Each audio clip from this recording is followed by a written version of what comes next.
Who is going to be safe from relegation up next?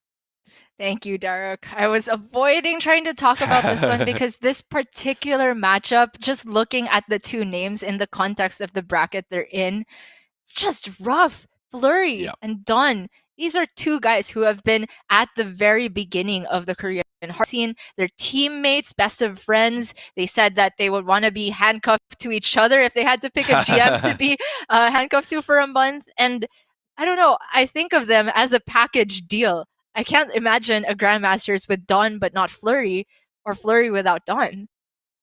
Exactly. I mean, like the only tweet that DawN has sent out in a long time has him and Flurry very adorably going shopping together. Aww. It is clear, I know, that these two players are very good friends, both in and out of Hearthstone. But taking a look at the nitty-gritty here, Gia, all personal friendships must be put to the side for the moment, because we got Hearthstone. Very similar lineups overall, both warriors being banned out of the way.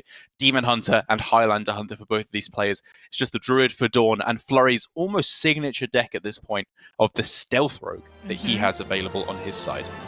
It is his signature deck, so I would be hesitant to say that it's the weak link because he probably knows the ins and outs of it more so than any other player in the field. But as far as archetypes line up, it looks like it'll struggle against the Druid from DawN's side.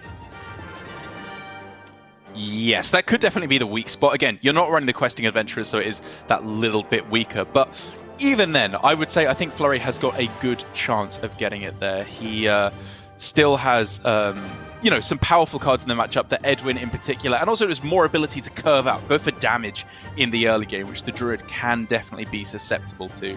And then, of course, the Demon Hunter mirror that could come down at any point. First of all, Gia, Hunter versus Demon Hunter here for Flurry and DawN. And this is a matchup that we haven't talked about all too much, but I feel like it's had pretty significant ramifications in some of the other series, even if we haven't seen it. Because for Surrender, if you're bringing Hunter and you're banning away Warrior, I feel like this has got to be one of the big reasons why you would rather get rid of the Demon Hunter instead of the Warrior, is for specifically this matchup, and more specifically than that you don't like the Hunter against Demon Hunter. Yeah, and just from the theory of how the decks operate, if you say Hunter likes to play a well-statted minion on curve, and you say that Demon Hunter likes to go wide in the early game and just get incremental board advantages with their efficient hero power and weapons, well, that clearly can deal with a Fairy Dragon, can deal with a Dwarven Sharpshooter pretty easily. And so Hunter is almost always on the back foot from the early turns. I feel that when Hunter is able to swing the matchup back in their favor, it largely involves either Zephrys or a Desert Spear into Varanus or Faceless Corruptor. Yeah, exactly. That's kind of the real power plays that you need to be moving towards. I think that Flurry definitely has the capacity to be recognizing the power of cards like that in the matchup. No slouch whatsoever. And so heading into the first game here, it is anyone's chance to take it. That's a spear. That's a spear. Keep. Well, for DawN, just the Battle Mage here, I think. You could make an argument for I-Beam if it were on the far left, but just in the middle, I don't think it's good enough. I agree completely. I just want to find some of the more powerful curve cards, get underneath all of Hunter's value, because they do have powerful 1 and 2 drops, but generally as the Demon Hunter, that is your best chance of locking things out. Get on the board right from the start, and then start to dictate the trades to your advantage. Tracking played without hesitation for Flurry there. It's worth noting that if Hunter does manage to go first and land a 1-drop, that's also one of the ways that they can stave off Demon Hunter pressure, but Flurry has taken a more reactive stance by missing the 1-drop, and it looks like that's a playable 2-drop. Pretty stellar in this situation. Oh, okay. Premium draw there for DawN. We could just see on this turn, if he wanted to, Chaos Strike Twin Slice, take it out, set up for the Overseer Twin Slice, and then coin Warglaives. I'm already seeing a 3-turn plan that looks game-winning in its own right, Gia. I grow impatient. Definitely agree with that. It's very powerful, not necessarily game-winning in the face of Flurry's hand, which is very effective, honestly. Desert Spear and the Zixor helps him stave off the pressure, especially if DawN is just going to go for the Chaos Strike Twin Slice here. Yeah, the only other consideration was whether you go coin Overseer and then trade in your Battle Mage along with one of the second slices just to get it down straight away. But I think in the face of Stormhammer, Zigzor, Desert Spear, Scale Rider, so many things, that just goes really wrong. Completely agreed. And for Flurry here, I definitely like the look of Zigzor over Desert Spear. Okay, I'm surprised by this.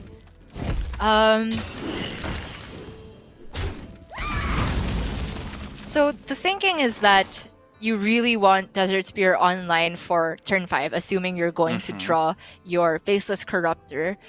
And so Flurry could be saying that he doesn't want to be locked into playing it on turn 4 instead. Yeah. But it seemed weird to me. It seemed like a very clean Zigzor turn. Definitely what I was looking at as well. Just because then you have the Zigzor down like already in play, and you can follow up with the Desert Spear very nicely afterwards. Well, that's a pretty good draw for Flurry, at least, to be able to respond to the Frozen Shadow Weaver. Both of them to the face. Yeah, it always looks weird freezing the face instead of a 4-3 minion on board that's going to start smacking you in the head. But coin Warglaives, or even coin Second Slice, which he knows is in hand, into the Glavebound would just be too devastating. The thing is, you freeze the face, you often force that Shadow Weaver on the other side not to smack you in the face. It's got to trade because Demon Hunter just can't remove minions without Eye Beam or the ability to attack. We could see from DawN just a mana burn this turn to shut off Rotnest Drake, perhaps? Or just because it's a turn when he has floating mana. That's the most often time I find myself playing mana burn. It's just, okay, I guess I'm gonna play it. Don't have anything better to spend my mana on. Yeah, especially when you have the Desert Spear active, right? You are very, very afraid of a Faceless Corruptor coming down now. And if it's not there, the answer is very, very limited. Yeah, wow. There was no dragon in hand, but Flurry manages to still get a decent Zigzor turn. I love the face attack from DawN, by the way. Realizing that the only answers for Flurry on 3 mana are primarily Zigzor, because he doesn't want to override his Desert Spear with the Stormhammer. And so the Zigzor goes into the 2-2, Spear goes into the 4-2, and Shadow Weaver trades into Shadow Weaver. Yeah, it's pretty much always 2 damage, isn't it? If it's Zigzor or Scale Rider or the Dwarven Sharpshooter plus Hero Power, none of those are actually killing the Frozen Shadow Weaver.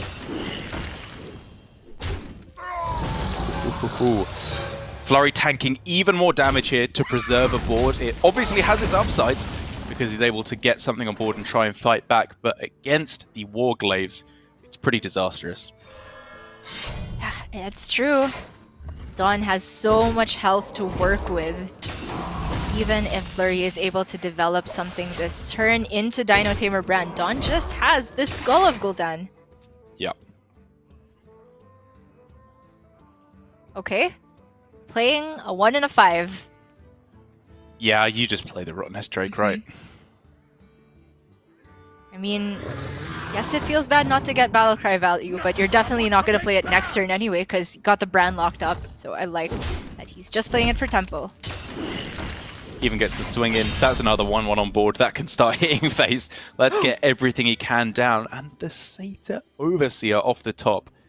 That's got to be better than Skull, right? This is an insane turn. Not often I advocate for deviating from Skull on 6, but yes, this is nuts with the twin slice as well, or second slice rather. Oh, it's so perfect. Oh,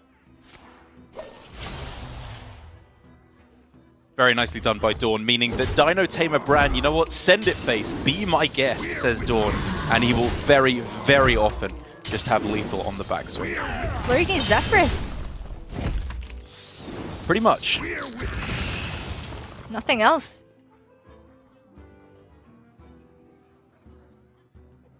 I mean, from his perspective, he's not facing down lethal this turn, so you probably just play Brand and send it face.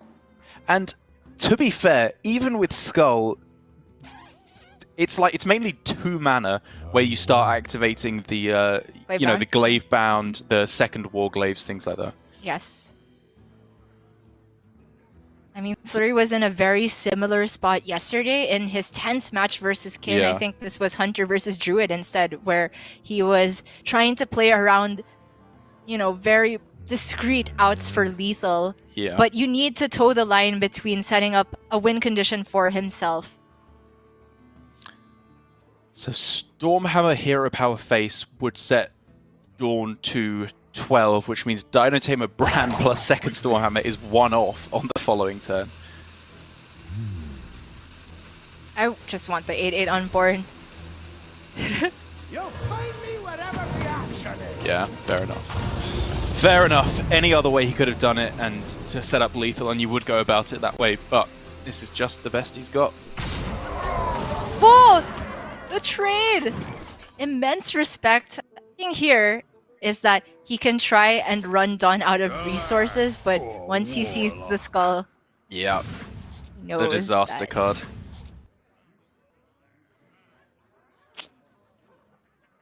Well, DawN does have to trade For now. But for now. can just develop the Battle Fiend as well. Oh! Wait, do you not play that? Okay. Pretty sure I like the look of that more than developing the Battle Fiend, but whatever. Yeah, for 2 more immediate damage this turn. Yeah, and just keeping more stuff on board, right? Yeah.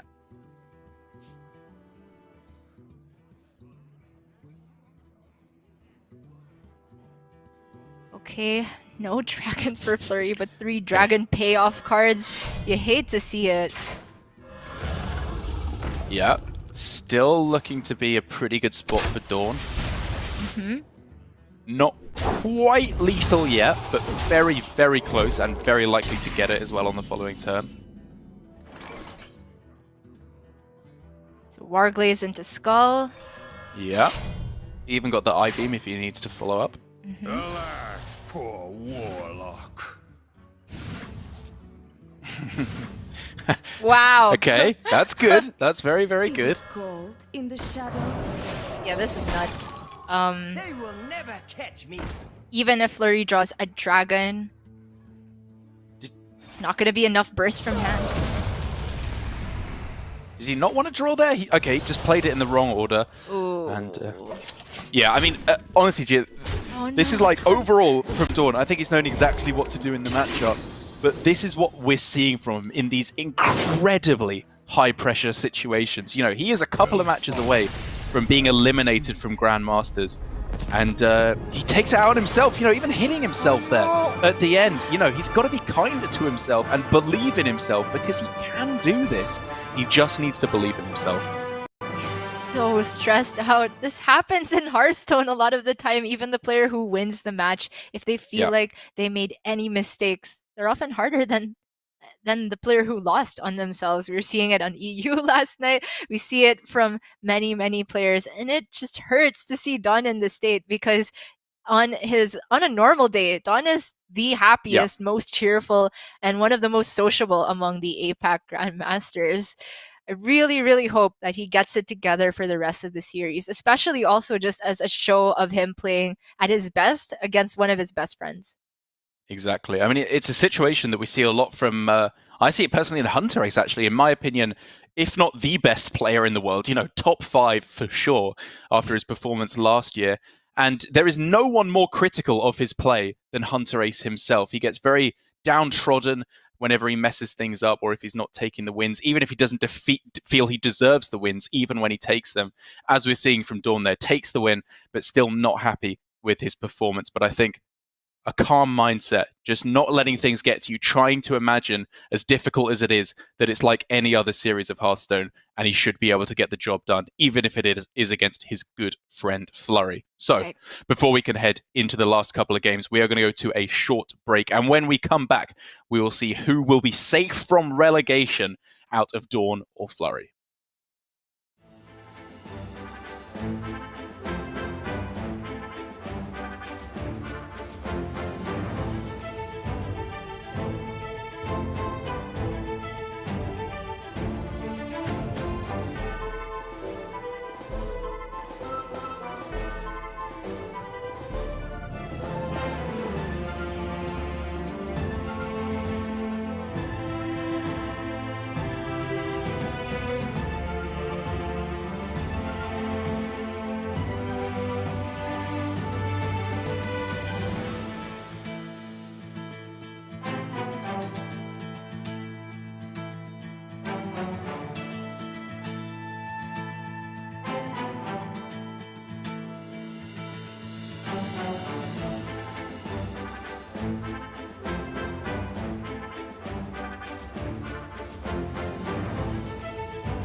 Thank you for joining us here for our final series of the day here for Asia Pacific, at least, before we send you over to Europe and then Americas. And Gia, it is a clash of two fantastic South Korean players, two Cloud9 teammates, and most importantly, two friends. Heartbreaking stuff, as one of these players will have to go on to face Frosty tomorrow, the loser of which will be relegated out of Grandmasters. And at the moment, it's looking like DawN is the favorite to redeem himself and be safe for another series against, or for another season against all the odds.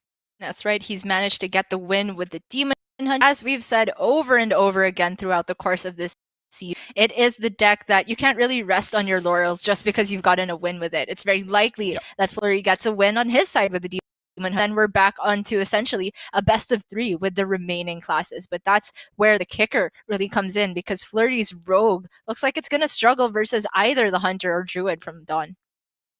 Yeah, while DawN can definitely get his laurels ready, I don't think he should be resting on them quite yet. I don't even know what a laurel is, to be honest, but he needs to be careful. The crown that the Romans would wear? I don't know. I mean, that's a laurel wreath, but is that what that applies to? Because that doesn't make any sense at all. Like, yeah, you don't want to sit on resting those. on it. That looks exactly. pretty painful. Yeah, well, anyway, we'll find out. I'm sure someone who's an expert in phrases or whatever will be able to let us know on Twitter. But to start things off, Gia, wow. Get out the laurels. DawN can get resting right away. This hand is the dream.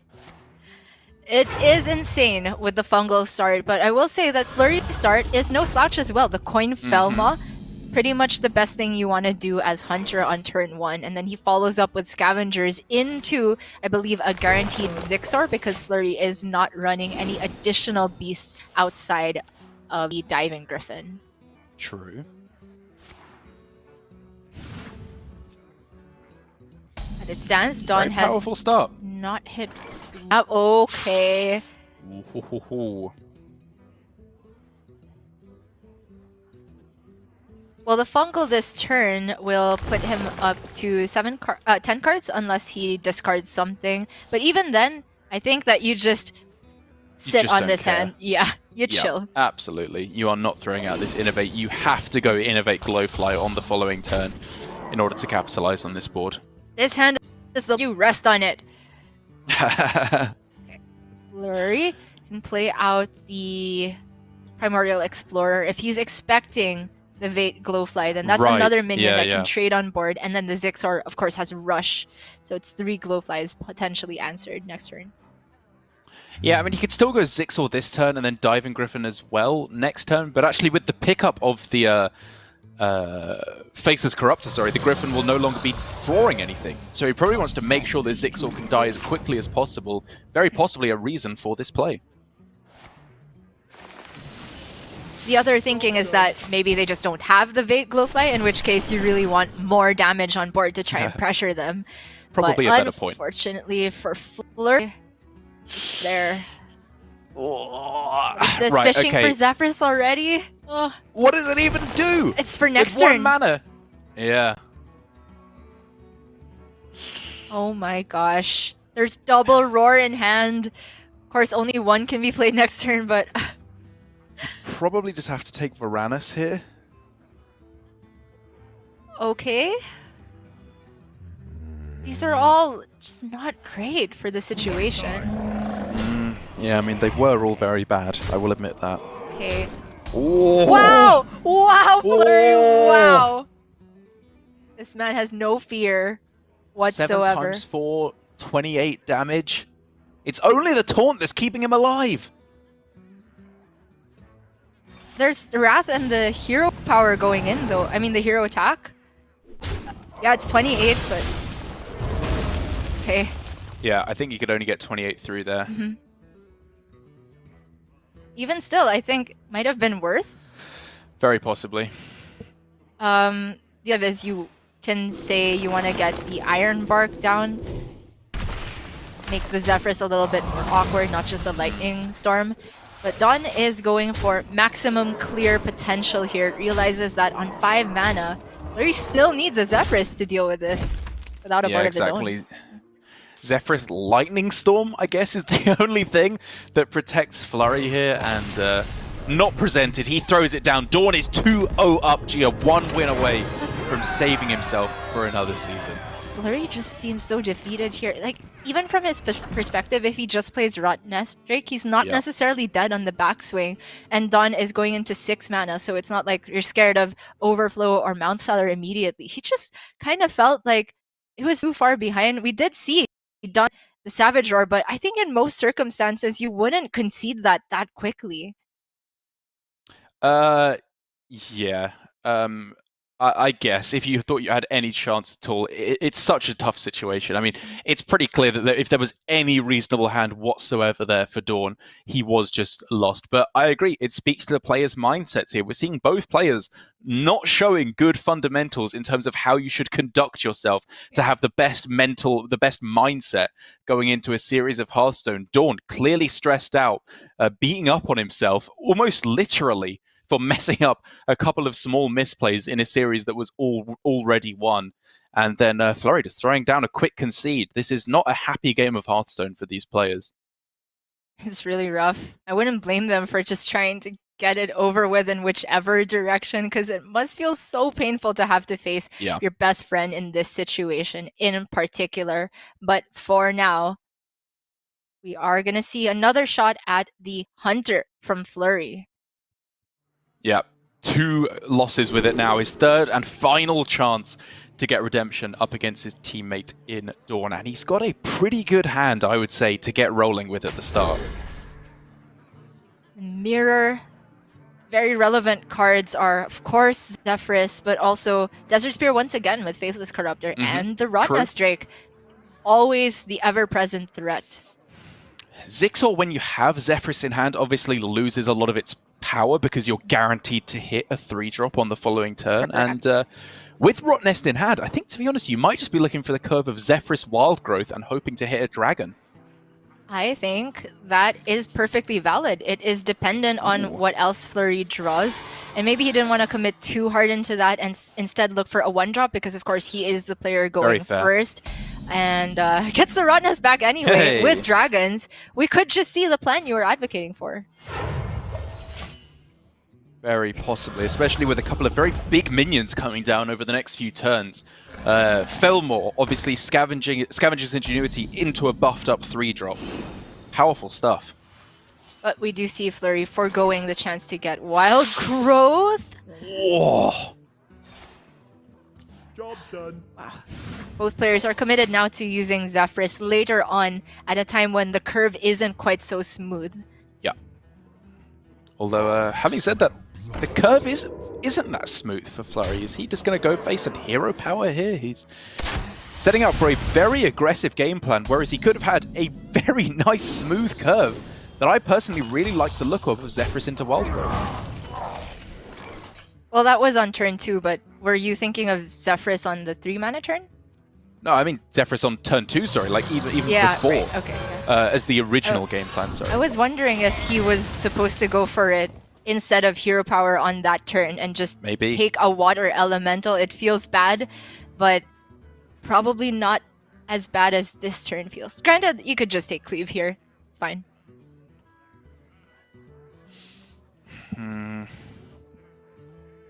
So Flurry now has information that it is 100% Diving Griffin in hand as a 6/3, sorry, which does line up very poorly against Zephrys. So that's another benefit of this line of play. Yep, makes a lot of sense.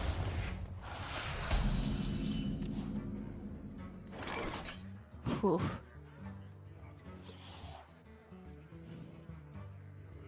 I mean, a relatively low value, but key Zephrys for Flurry there, and now does that beget a similarly used DawN? Like, we could just see 1-drop Zephrys Holy Smite. Kind of bad.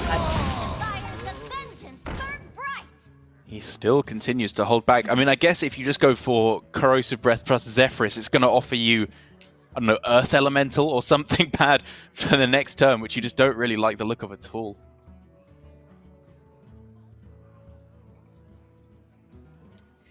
For Flurry, the Rot Nest is not very high impact here, but it's high tempo. And the downside of using Big Ol' Whelp is that you don't have a dragon in hand for Rot Nest right necessarily. problem is though, Gia, that even though it's a less seen sport, Rotnest Drake tennis can be just as dangerous a game to play as Glavebound Adept tennis. True. Because if you play out the Rotnest Drake first and your opponent responds with the Rotnest off the top for DawN, that could have been a disaster for Flurry. Really could have. But DawN's just going to take his ooze here.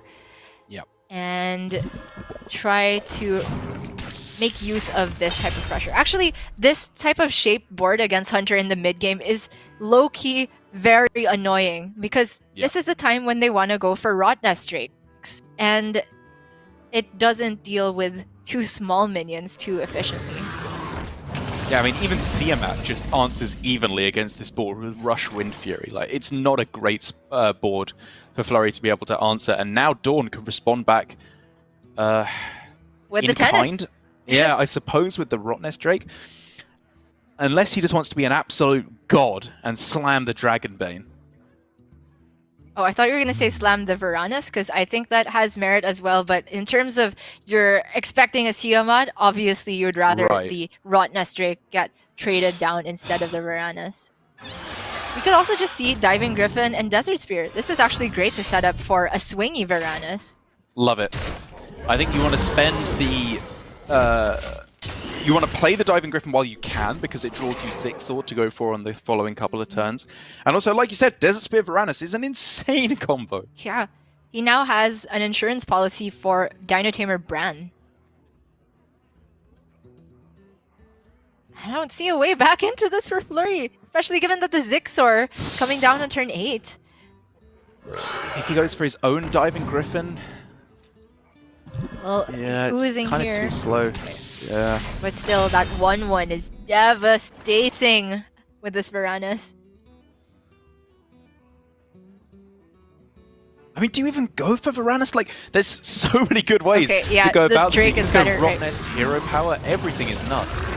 This is better once again because of Siamat. The other play would have left him with just the Varanus on board, whereas here, if the Siamat trades down the Rotnest Drake, DawN can respond with either Varanus or Zixor. It's nuts.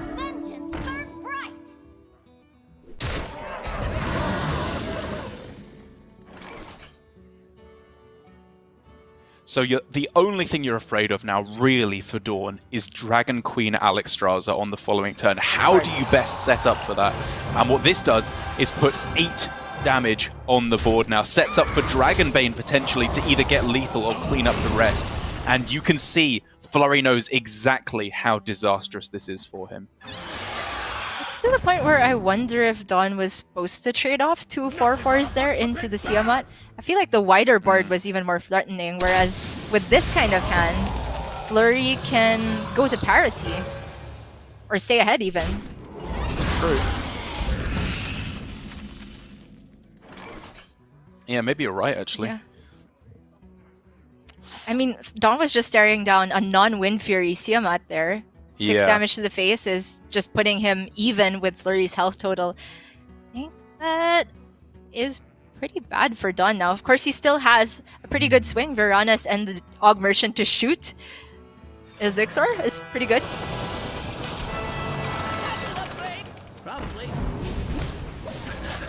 But he could also just set up a more resilient board, can get behind this too.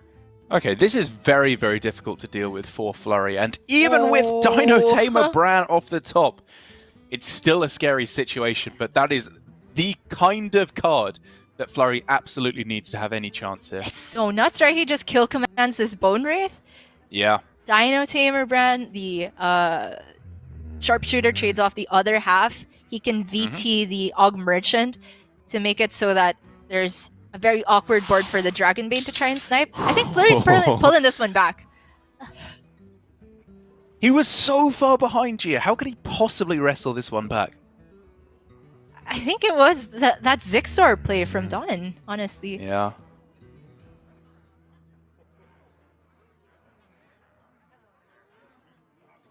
Even against the other play you were saying he would have been scared of the Alexstrasza, I much prefer you would have 2 extra 4/4s and your opponent had a 6/6 versus on both sides. Whoa, no kill command? Is he killing off the Dragonbane instead? Okay. This does allow him to do that. Yeah, that's the only reason I could see for going about that plan instead. And it looks like he's deliberately trading off his Zixor to make sure it's in the deck.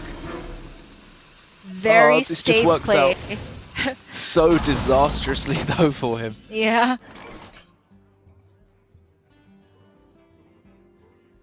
If DawN picks up Desert Spear here, insane. Oh my god, yeah. Oh, sorry, did he play it already? Might have. I think he did. It got oozed earlier on, but Yeah. Nagrand Slam Oh here. my lord. Yeah, you can sign me up for that one. Varanus this turn plus trade looks fine.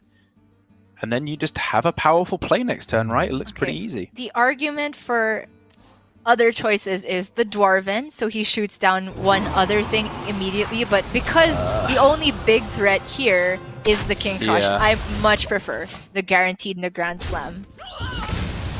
Me too. An answer is needed right now for Flurry. And Zixor Prime off the top What is might this just be game? that answer. This game is just nuts. He's pulling it back from the brink. And they just don't line up very well for DawN in terms of the Grand Slam, but they're just all the best draws for everybody coming off. You just now. play that right. It's insane here. I don't think the Nagrand is very likely in trades here, so Yeah. Life and hope are worth fighting. what the heck? The Twin Tyrant! Those are the Those best dragons are possible- insane! What? I'm losing my mind there. Those are Oh the my best God. possible results for this board state. How in the world? To my side. DawN wins. The one just wins. It's over. My heart goes out to Flurry.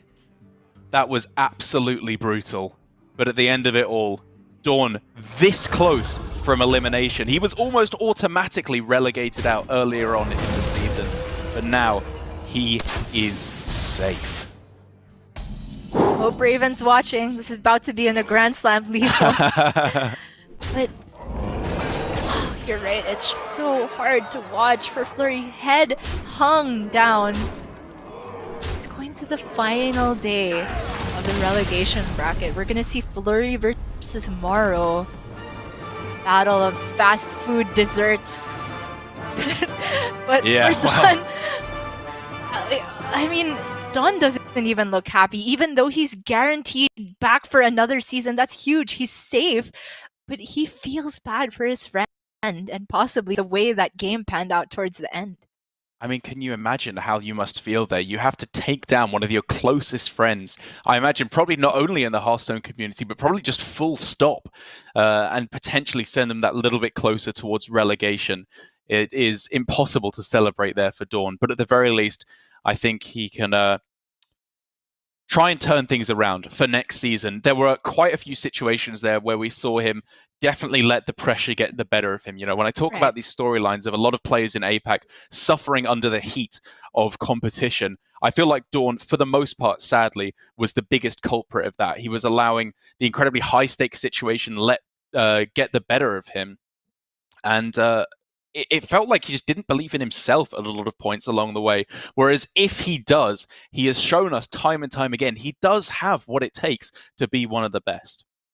Completely agreed. And he'll have another season to prove himself.